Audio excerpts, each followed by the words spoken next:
కష్ట సమయంలో నాకు అండగా ఉన్న అందరికీ పాదాభివందనం. నేను కేసీఆర్ బిడ్డను, తెలంగాణ బిడ్డను.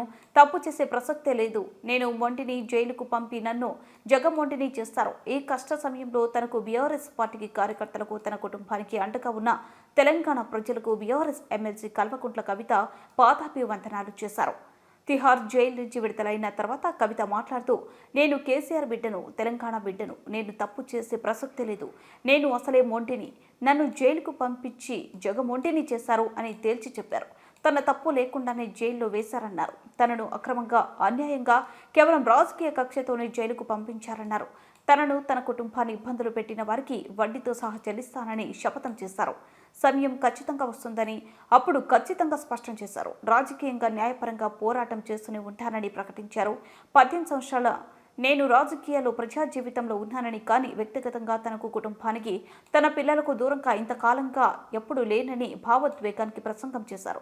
తన సోదరుడు మాజీ మంత్రి ఎమ్మెల్యే కేటీఆర్, ఎమ్మెల్యే మాజీ మంత్రి హరీష్ రావు మరియు బీఆర్ఎస్ నాయకులకు, కార్యకర్తలకు ప్రత్యేకంగా ధన్యవాదాలు తెలియజేశారు. सिर्फ राजनीति के वजह से हमें जेल में डाला गया है, हमारा कोई गलती नहीं है और ये जरूर हम फाइटर है, हम लड़ेंगे, हम अपने आप को बिल्कुल बेगुनाह साबित करेंगे। Thank you so much. जय Telangana.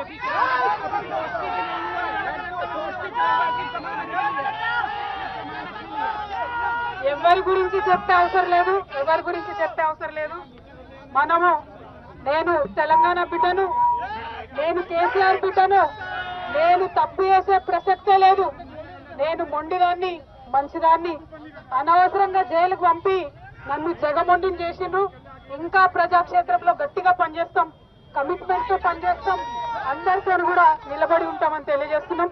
We were always tough, we are fighters, we will fight it out legally, we will fight it out politically. We were always tough.